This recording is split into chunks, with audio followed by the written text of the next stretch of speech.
आवे दियो सही टेढ़ के दियो भैया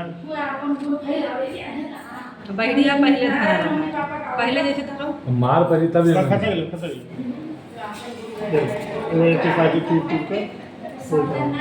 ओम माल्यादीनं सुगदितं मायादितं वे प्रभो मायादित्रे पूजार्थं पुष्पाणि प्रक्रियताम् ओम भूर्भाषा पुष्पमालं समर्पयामि उमा महेश्वराय नमः जानकी वल्लभाय नमः देवताय नमः गुरुचरणकमलभ्यो नमः सूर्यदेवताय नमः शनीश्वराय नमः समस्त विदेवताभ्यां पुष्पमालं समर्पयामि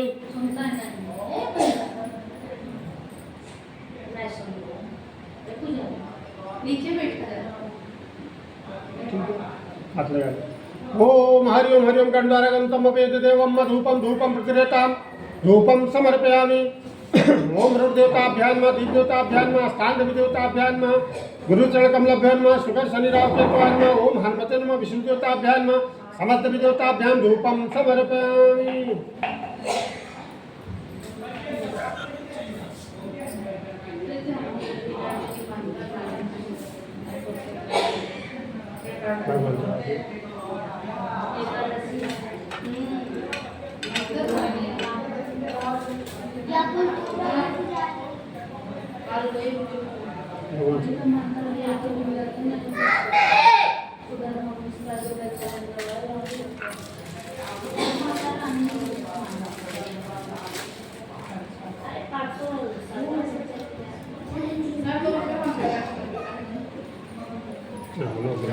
ओम शंकराकारं जगतं स्वादं चेतोपहारं नावेदं प्रगृहताम् ओम भूर्भाषा मिष्ठानं समर्पयामि गणगणाधिपतये नमः लक्ष्मीनारायणाय नमः समस्त विदेवताभ्यां मिष्ठानं समर्पयामि ओम हरि ओम गंगा च जमुना च गोदावरी गतु सर्पा भरे दिव्ये गंगोतरं निर्मलं पानार्थं चम्मा घटं गणकाभ्यां नमः समस्त विदेवताभ्यां जलं समर्पयामि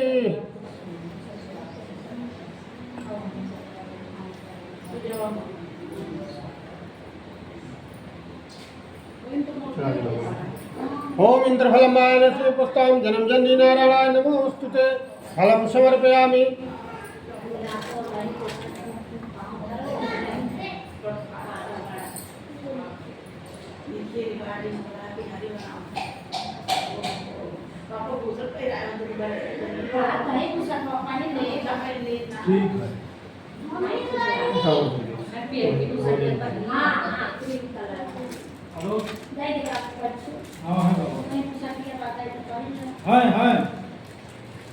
क्यों नहीं वो वाली का पर्चा में अपने मंदिर पे बुलाया तो कथा हो ये लोग तो मेरे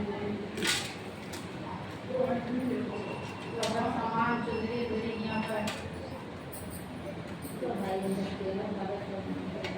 हाँ तो अपने भाई ने तो अपने मंदिर के ऊपर द्वारा जाना आए ले थे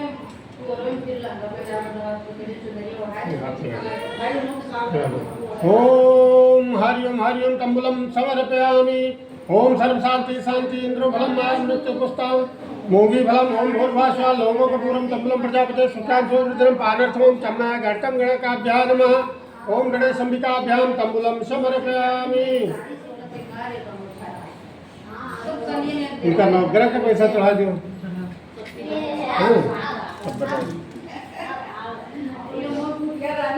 आपको 11 रुपये सही गलत है और 9 बीस चढ़ा दी पूरी तुहिन का दिए कि जो सिक्का कराना है तो हमें एक तो गरु है गरु मतलब मालिक यहाँ हमें बाहर आ गए पंडित तो लगा के हाँ के पास ओम आशीर्वादं सुजां सर्वधनं लक्ष्मी नारायणाय नमः उमा महेश्वराय नमः जानकी वल्लभाय नमः देवताय नमः समस्त देवताभ्यां आशीर्वादं समर्पयामि इधर देखो बिच्चा बिच्चा फोटो खींची कुछ करती है फोटो खींची थे हाँ आप बनाओ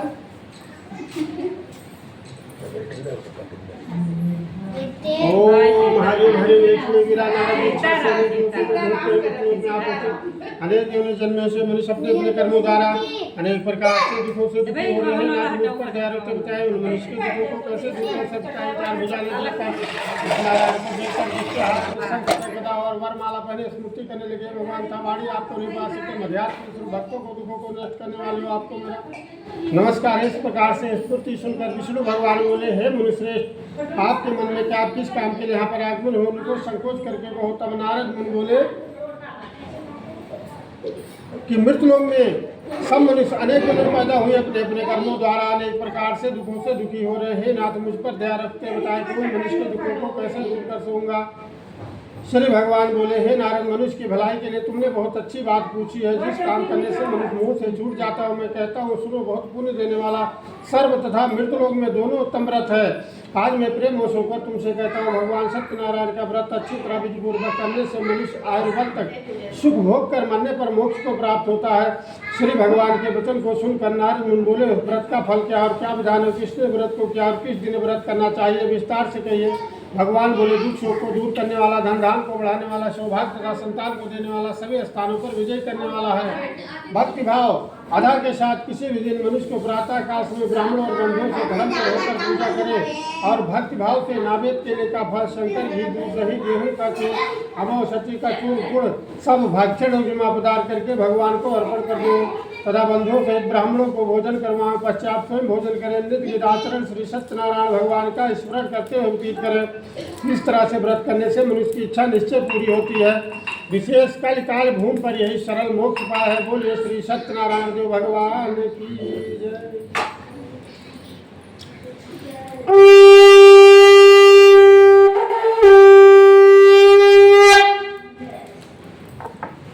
ओम मंगलम भगवान विष्णु मंगलम गुरुजा मंगलम पुंडलीकाक्षाय मंगलाय तनोहरि।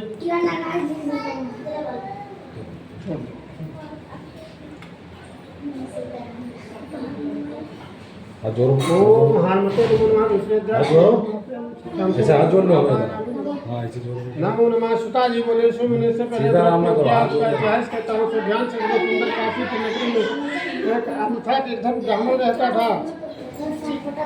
भूख और प्यास से बेचैन नित्य पृथ्वी पर घूमता था।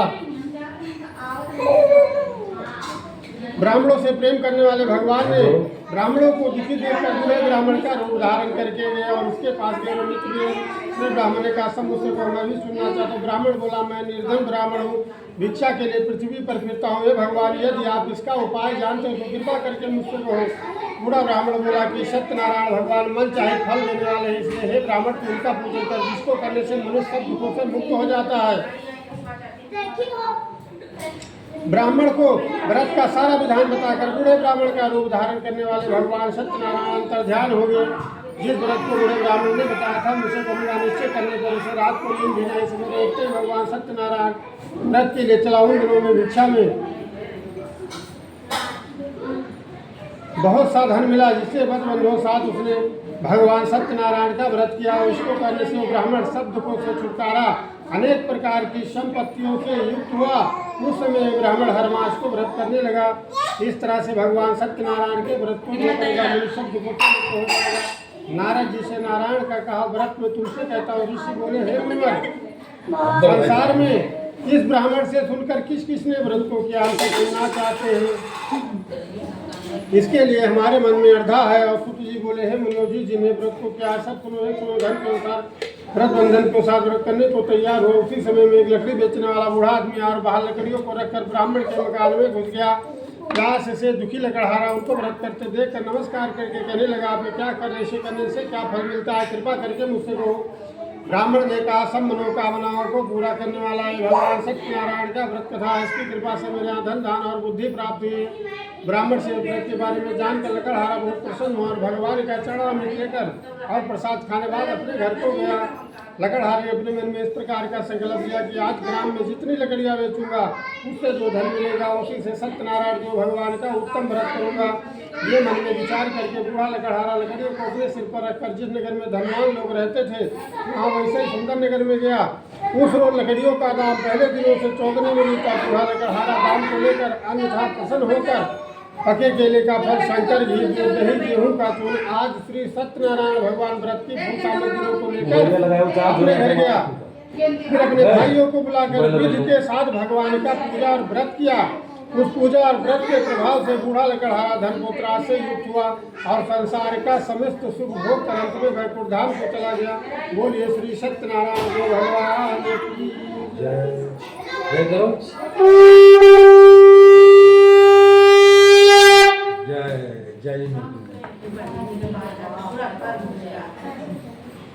वो लगाया करुणा निधान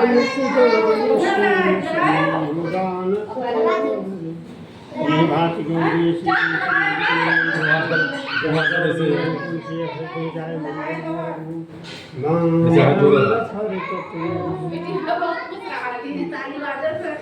सीताराम की सुताजी बोले सुन आगे कथा कहते हैं सुनाम बुद्धिमान राजा था, सत्यवतिन था, प्रतिदिन देव स्थानों पर जाता था, गरीबों को धन देकर उनके कष्ट दूर करता था। उसके प्रति कमल के समान मुख वाली सती सावित्री थी और भद्रसी नदी के तट पर उन दोनों ने भगवान सत्यनारायण का व्रत किया। उस समय में वहाँ एक साधु वैश्य आए, उसके पास व्यापार के लिए बहुत सा धन था। तो नाव के किनारे ठहरा कर राजा के पास गया और राजा को नमस्कार करके कहने लगा, आप क्या करें, मेरे साथ दुनिया भर की चिंता से आप क्या कर रहे हैं, मेरी भी तो सुनने की इच्छा है, सो आप मुझसे बताएं। राजा बोला, हे साधु, अपने ही बंधुओं के साथ पुत्रदित की व्रत के लिए महाशक्तिमान श्री सत्यनारायण भगवान का व्रत एवं पूजा किया जा रहा है। राजा के वचन को सुनकर साधु आदर के साथ बोला, हे राजन, मुझसे इसका सर्व विधान मत कहो, मैं भी आपके कथा अनुसार इस व्रत को करूँगा। मेरे भी कोई संतान नहीं है। व्यापार निधि आनंद के साथ अपने घर गया, अपनी स्त्री को संतान देने वाला उस व्रत का समाचार सुनाया। कहा कि जब मेरे संतान होगी तो मैं इस व्रत को करूँगा। ऐसा वचन अपनी स्त्री लीलावती से कहे। एक दिन उसकी स्त्री लीलावती पति के साथ रहता और संसारिक धर्म से पवित्र होकर भगवान सत्यनारायण की कृपा से गर्भवती हो गई तथा उसके 10वें महीने में सुंदर कन्या का जन्म हुआ। दिनों दिन इस तरह बढ़ने लगी जैसे शुक्ल पक्ष का चंद्रमा बढ़ता है। कन्या का नाम कालावती रखा गया। तब लीलावती ने मीठे शब्दों से कहा कि जो आपने संकल्प किया था कि भगवान का व्रत करूंगा, अब आप उसे करिए। साधु बोला, हे प्रिय, इसके विवाह पर करूंगा। इस प्रकार से अपनी पत्नी को शासन देकर नगर की ओर चला गया। कालावती मृत गिद्ध में प्राप्त हो गई। जब सखियों के साथ पुत्री को देखा तो तुरंत मुंह बुलाकर कहा, पुत्री के वास्ते स्वयं पर देख कर लाओ। स्वयं लड़के को देखकर साधु ने अपने ही बंधु और बंधुओं सहित प्रसन्नता अपनी पुत्री का विवाह उसके साथ कर दिया। किंतु दुर्भाग्य से विवाह के समय में व्रत को करना भूल गया। तब भगवान क्रोधित हो गए और श्राप दिए, जाओ तुम्हें जरूर दुख प्राप्त होगा। अपने ही कार्य में कुशलवंता से रक्त में सफल हिमाचल के लेकर राजा उससे घर में व्यापार करने लगे। एक और भगवान सत्यनारायण की माया से प्रेरित होकर चोर राजा का धन चुराकर भाग जा रहा था।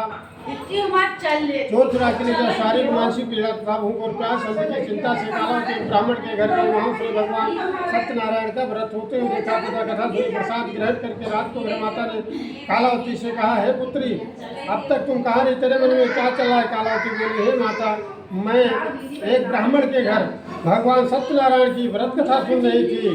कन्या के वचन को सुनकर लीलावती ने भगवान की पूजा की तैयारी करने लगी।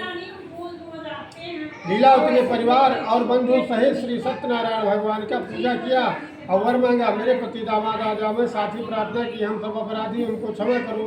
भगवान सत्यनारायण इस बात से संतुष्ट हो गए। राजा चंद्रकेत के सपन में दर्शन देकर कहा, हे राजन, दोनों वैश्यों को छोड़ दो। उनका सब धन जो तुमने ग्रहण किया है उसे दे दो, नहीं तो मैं तेरा धन पुत्र राज सब नष्ट कर दूंगा। राजा से ऐसा वचन कहकर भगवान उनका ध्यान हो गए। रात काल चंद्रकेत राजा सभा में अपना सपन सुनाया। दोनों वाणी पुत्रों को कैद से मुक्त करके सभा में बुलाया। दोनों आते ही राजा को नमस्कार किया। राजा मीठे वचनों से बोले, हे मनभावन भाभी, तुम्हें ऐसा सुख प्राप्त हुआ है, अब तुम्हें भय करने की कोई चिंता नहीं। राजा ने ऐसा कहकर उसे नए नए वस्त्र और भूषण धारण पहनाए और उसे जितना धन दिया था उसे दुगना धन देकर आदर के साथ विदा कर दिया। दोनों वैश्य अपने घर को चल दिए।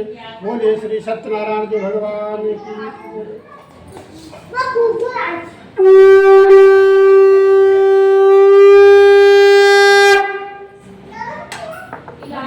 मंगलम भगवान विष्णु मंगलम अच्छा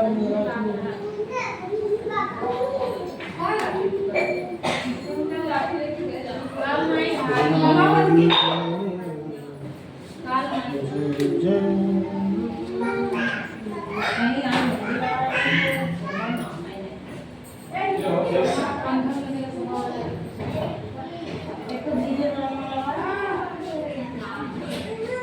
जी बोले मंगलाचार्य यात्रा आरंभ की ओर से नगर की ओर चल गया। थोड़ी दूर निकलने पर डंडी ने वेश धारण करके उससे पूछा, है मानिक आपके नाव में क्या हंसता हो? बोला कि आप क्यों पूछते हो, आपको धन लेने की इच्छा है। मेरे नाव में तो बेल के पत्ते भरे पड़े हैं।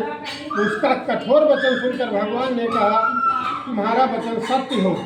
ऐसा कहकर कुछ दूर चले गए। कुछ दूर जाकर समुद्र के किनारे बैठ गया और नृत्य क्रिया करने के बाद ऊँची ऊँची देख अचंभा किया। नाव में बेल के पत्ते देखकर मूर्छित होकर जमीन पर गिर पड़ा। अतः मूर्छा मिलने पर शोक और कष्ट करने लगा। तब उसका दामाद बोला कि आप शोक और कष्ट न करिए, भगवान का श्राप है। अतः उनकी शरण में चलना चाहिए, तभी हमारी मनोकामना पूरी होगी। दामाद के वचन को सुनकर साधु वड़का डंडी भगवान के पास पहुंचा और अन्यथा भक्तिभाव से नमस्कार करके बोला, हे भगवान, हे नारायण, आपकी माया से मोहित ब्राह्मण भी यदि आपके रूप को नहीं जानते तो अज्ञानी मैं कैसे जान सकता हूँ। आप प्रसन्न होइए, असमर्थ के अनुसार आपकी पूजा करूँगा, मेरी रक्षा करो और पहले जैसा था नाव में धन वैसा ही भर दो।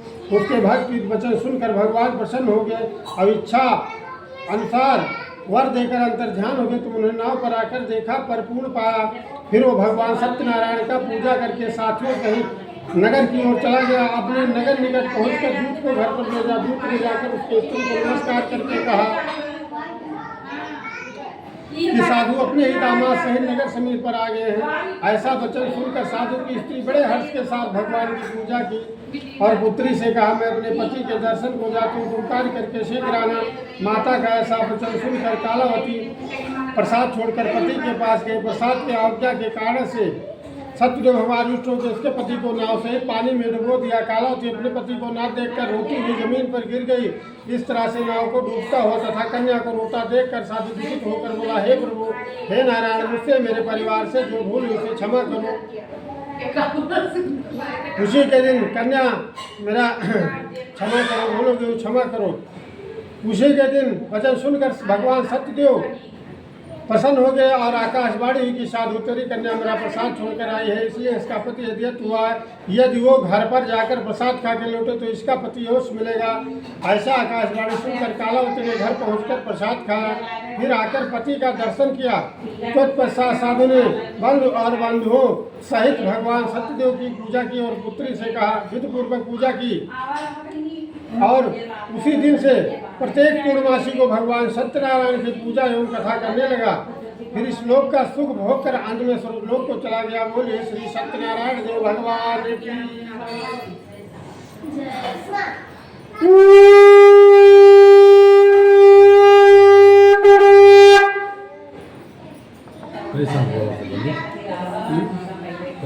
पाँच अध्याय हो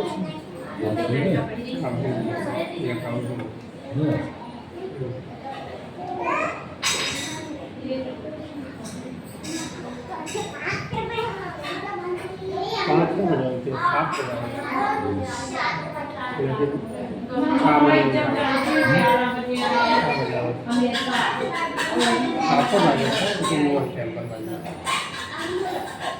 ओम सर्व शांति शांति माँ महेश्वराभ्याम नमः। हनुमते नमो नमः।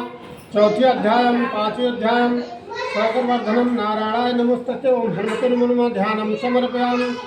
सुता जी बोले, इससे पहले कथा कहता हूँ। उसमें प्रजापाल के चिंतुनाथ नाम राजा था। उसने भगवान का प्रसाद त्याग कर बहुत दुख पाया। एक समय में वन में जाकर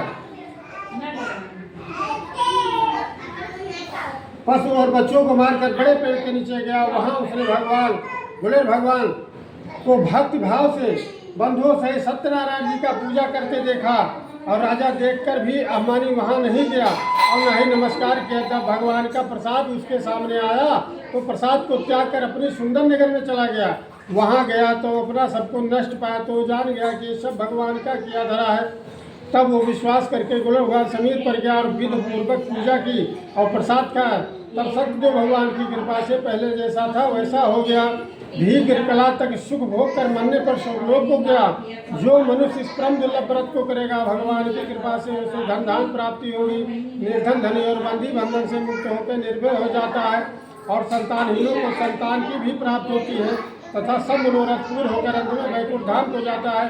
जिससे पहले व्रत को किया, दूसरे दिन की कथा है। सदानंद ब्राह्मण ने सुदामा का जन्म लेकर मोक्ष पाया। मुकामुख नाम का राजा, जो राजा दशरथ होकर वैकुंठ धाम को प्राप्त हुआ, साधु का नाम भस्म बनकर अपने पुत्र को आर्य से चीरकर मोक्ष को प्राप्त किया। महाराज तुंगध्वज ने स्वयं भूम होकर भगवान में भक्ति युक्त कर्म करके मोक्ष को प्राप्त किया।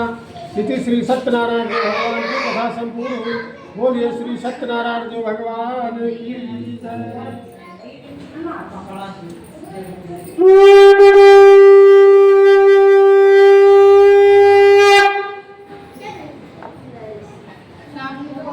हवनिया ये भी ठीक है, ये ठीक है। और दूरी में करा दिए, हम उठ जाएंगे तो हमने सुगा में तो क्या हम लोग आए कपूर आए कपूर मन में नहीं सरिचर सरिचर सरिचर कपूर जानी था हमें हिम्मत पढ़नी का देखो 9 तारीख के हैं रक्षाबंधन, वही दिन पूर्णवासी एक थाली में कपूर नहीं कपूरवा मन आई। हाँ इन्हों करे कथा वही दिन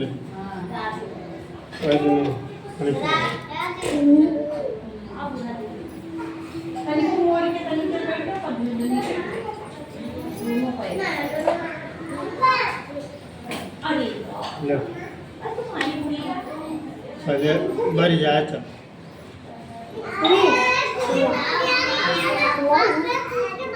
पुजारी फोन मिलाएंगे नंबर जान के मिलाई जब आता हम सकता है कि ऐसा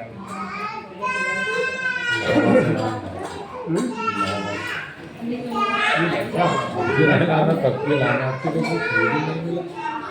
अरे अब तो बड़ा टक्कर मारा आपकी मैंने नहाने के बड़ी बाबा धाम घूमिया ना कहाँ जाते तो मैं वहीं करती थी तो कब देगा 18 में